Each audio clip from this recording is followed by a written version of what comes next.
इसमें साज के रूप में हवाइन गिटार चलेगा, माउथ ऑर्गन होगा और आवाज़ में तो सब सिंगर मेरे जो फ्रेंड्स हैं, मेरी वाइफ है, सब गाएंगे। तो साज और आवाज़ का कॉम्बिनेशन, एक साज और आवाज़ एक प्रोग्राम विविध भारती बहुत पॉपुलर था जी, जिसमें हवाइन गिटार का मेन रोल होता था। मेरा इंस्ट्रूमेंट भी हवाइन गिटार, आज के दिन हवाइन गिटार बिल्कुल खो गया है। Silence please.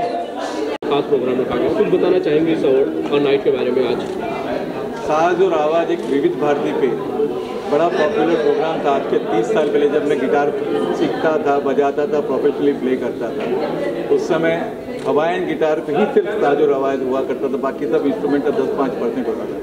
आज हवाइन गिटार बजाने वाले नहीं है, तो मेरे को मन में आया कि हवाइन गिटार को बाहर लिया जाए, इसीलिए मैंने साज और आवाज़ किया। साज पे मैं हूँ और आवाज़ पे मेरे फ्रेंड्स और मेरी वाइफ वो सब गाएंगे।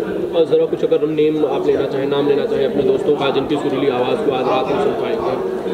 उसमें पहले मेरी वाइफ गाएगी, सबसे पहले उसी का नाम लेना है, फिर संजय वेड़िया है, फिर मनोज क्षीरसागर है, फिर कुणाल कौशल है, फिर बरखा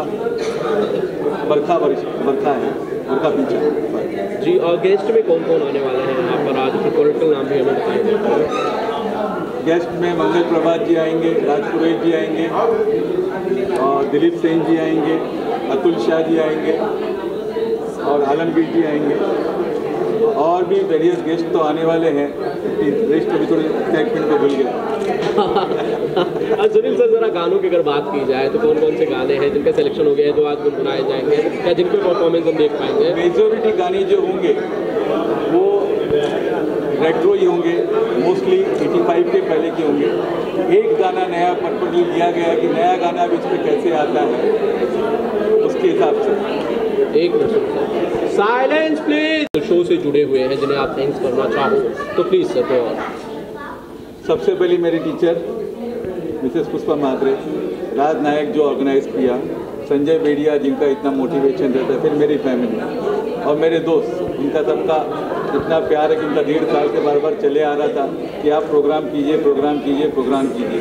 तो साज और आवाज़ पहले 19 नवंबर को किया था, 35 साल बाद। सबका इतना रिस्पांस रहा तो हमने अभी सोचा वापस से करें।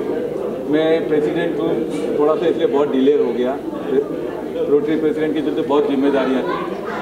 सुनील सर, जब आप परफॉर्म करते हो 35 साल बाद आपने किया और फिर अब पार्ट 2 कर रहे हो इसका, कौन सा वो गाना है जिसकी डिमांड ऑडियंस बहुत ज़्यादा करती है या जो आपके दिल के बड़ा करीब हो? वो गाना खुद अपने आप में वैसा ही है जिसका नाम है प्यार हुआ इकरार हुआ। श्री 420 का है, आज बम्बई में हम लोग वैसे सब 420 ही है। अच्छा सुनील सर, 35 साल आप गिटार प्ले कर रहे हो। इन 35 सालों में बॉलीवुड में नए नए इंस्ट्रूमेंट्स आए और नए नए सिंगर्स आए, म्यूज़िक की दुनिया बहुत बदली। आप क्या कहते हो, ये बदलाव कितने हद तक अच्छे हैं और कितने हद तक ओरिजिनल म्यूजिक को डिस्ट्रॉय कर सके हैं? कुछ भी चीज़ खराब नहीं होती, सब न्यू चेंजेस तो कंपलसरी है। पुरानी चीज़ तो बहुत खराब लगती है। हालांकि मैं पुराने गाने बजाता हूँ क्योंकि मैं फिलहाल टेक्सटाइल एक्सपोर्ट्स पे लगा हुआ, गानों की तरफ ध्यान नहीं दे पा रहा। ये तो गानों का नुकसान है, मौसीकी की दुनिया का नुकसान है। मेरा भी नुकसान है ये, लेकिन मेरे पास कुछ मजबूरी है, क्या करूँ। कुछ ऑडियंस से आप कहना चाहो अगर सुनील जी, जो आपके दर्शक हैं, जो आपको इतने लंबे गैप बाद एक बार फिर से सुनने के लिए उत्साहित होंगे? उनको कहने के लिए क्या है, म्यूज़िक के बिना ज़िंदगी नहीं है। म्यूज़िक के वापस से आना पड़ता है 35 साल बाद, कैसे महसूस होता है मुझे मालूम। अपनी वाइफ को आप इनवाइट करना चाहते हो तो सरोज आप ही आइए भाई, आइए। हाँ जी सर, आप कुछ कह रहे थे? हाँ, ये मेरी बेटर हाफ है, इनके बिना मैं कहीं नहीं जाता, तो यहाँ भी नहीं आ सकता, इसलिए इनको साथ में रखना पड़ता है। उनके बिना तो आप परफॉर्म नहीं करते हैं? कुछ नहीं करता मैं। सरोज मैडम, आप बताइए जरा सुनील सर के बारे में, और जो आज हम यहाँ पे परफॉर्म करने वाले हैं, कुछ गानों को लेकर कुछ मतभेद होते हैं कि ये गाना नहीं, ये गाना लिया जाए? नहीं, ज़्यादातर इनकी choice, selection and the flow of the thing is very very good. आप कौन से कुछ अगर गाने आप नेम कर सकें या फिर गुनगुना सकें जिन्हें आप परफॉर्म कर रहे हो आज? प्यार हुआ इकरार हुआ बहुत अच्छा गाना लगता है। ही इज़ प्लेइंग द नागिन का धुन, इट्स वेरी गुड। मतलब मैं नहीं बोल सकती बिकॉज क्योंकि सारे गाने जो भी ये प्ले करते हैं बहुत अच्छे करते हैं। अच्छा सुनील सर, घर में भी म्यूजिक प्ले करते हैं आपके लिए या फिर गिटार? ट्रूली स्पीकिंग नहीं बजाते, 35 साल तो उन्होंने छुआ भी नहीं और अभी भी बहुत कम बजाते हैं। हालांकि इनको बहुत शौक है म्यूज़िक का, बट बजाते नहीं हैं। थोड़ी बिजनेस की दुनिया में बोल रहे थे कि ज़्यादा कहीं गुमसा हो गया था। एक बार तो हो ही गए थे। अभी फिर से वापस आए हैं और फैंस का जो रिएक्शन इनके लिए मिल रहा है, फैंस की जो अप्रिसिएशन मिल रही है, उसे आप कैसे देखते हो सर मैडम? मैं उसको बहुत अच्छे नज़रिए से देखती हूँ, बिकॉज अप्रिशिएशन, किसी के पास कला है तो कोई अप्रिशिएट करेगा, और इनके पास तो उस इंस्ट्रूमेंट की कला है जो कि आज अपने हिंदुस्तान में, दुनिया में लुप्त हो रहा है। या गिने चुने आर्टिस्ट बचे हुए हैं, बहुत कम आर्टिस्ट हैं, और यही रीज़न है कि ये इस दुनिया में वापस से आए हैं, क्योंकि किसी ने रिक्वेस्ट करी थी कि भाई अगर आप लोग इसको थोड़ा सा वापस से करो तो ये इंस्ट्रूमेंट जो लॉस्ट हो रहा है ये वापस से आ जाएगा। तो इसके लिए इन्होंने वो चीज़ की प्रेरणा लेके शुरू किया। It was a very popular instrument in film industry, लेकिन डिफ़िकल्ट होने से, पेशेंस नहीं होने से लोग नहीं बजा सकते। It is little more complicated और similar complicated like violin. It can sing anything. That's why I call it singing Hawaiian guitar. I don't say it Hawaiian guitar. Singing Hawaiian guitar. और Sunil sir, अब आगे क्या? अब आगे एक बार फिर से अपने बिजनेस पर कॉन्सेंट्रेट करेंगे या ऐसे साज और आवाज़ 3, 4, 5, 6, 10 हम देख पाएंगे? दोनों चीज़ पे कॉन्सेंट्रेट करना पड़ेगा। साज और आवाज़ के लिए भी फिल्म इंडस्ट्री के चक्कर नहीं है, म्यूज़िक रखना है और बिजनेस रखना, दोनों काम कंपल्सरी है।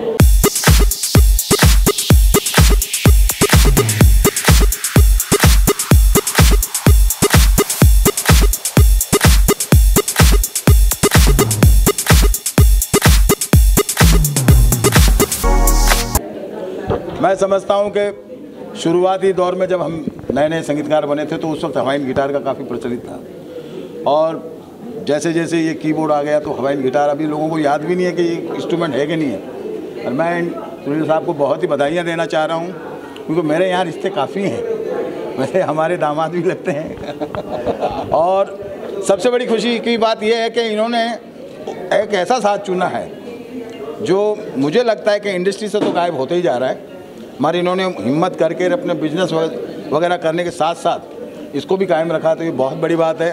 और मुझे लगता है कि आज ये शो जब हम सभी देखेंगे, मुझे लगता है कि आज ये एक अपने आप में अनोखा, एक मतलब ये मशहूर होने वाली बात होगी। अब 35 साल बाद ये फिर से शुरुआत हुई है। बीच में कह रहे थे कि बिजनेस में थोड़ा उलझ गए थे ज़्यादातर। कितना ज़्यादा एक्साइटिंग होगा ये कि इनको एक बार फिर से 35 साल बाद प्ले करते हुए देखें? मगर आपको लगता है इनको देखने के बाद में कि 35 साल बाद है? इनकी खुशी और इनकी हिम्मत और इनका जोश देख के, क्योंकि 35 बात कहने के लिए 35 साल होती है, मगर इनके दिल में, इनकी धड़कन में वो साज बसा हुआ है। तो जिस तरीके से दिल की धड़कन चलती है तो साज की जो अदाएँ हैं, खास करके ये इंस्ट्रूमेंट के लिए मैं आपको ये कहना चाहूँगा कि इसको बजाना ही सबसे कठिन है। बाकियों में तो क्या आप फिंगर यूज़ कर सकते हैं, मगर इसमें फिंगर यूज़ नहीं कर सकते, इसमें शायद आप बेल्ट यूज़ कर रहे हैं। तो आप सुनेंगे तो आप खुद ब खुद आप लोग, मेरे ख्याल से आप लोगों ने भी फर्स्ट टाइम वो इंस्ट्रूमेंट देखेंगे। हाँ, तो नहीं सुना है तो सुनिए और इनको बहुत बहुत बधाइयाँ दीजिए। और मैं संजय बेड़िया साहब का बहुत शुक्रगुजार हूँ। मेरे हैं एक गाना आपका कल फादर्स डे है, तो उसके लिए मैं, यहाँ दामाद है, यहाँ बेटा है, तो मैं ये कहना चाहूँगा जो गाना मुझे काफ़ी पसंद है और आप लोगों को भी पसंद आएगा, फादर्स डे के लिए मैं ये गाना चाहूँगा।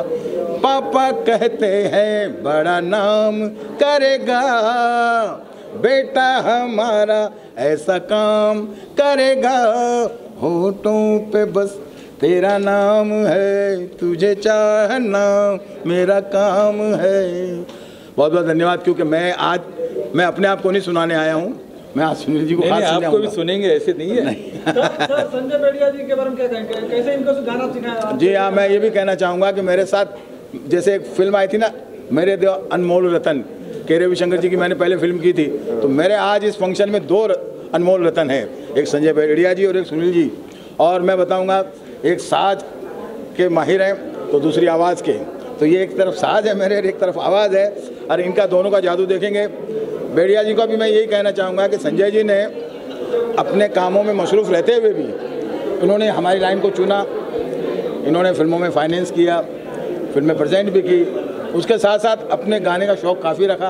और आज मुझे लगता है कि आज आपकी इनकी काबिलियत, यानी 2 शेरों की एक साथ काबिलियत आपको देखने का मौका मिलेगा।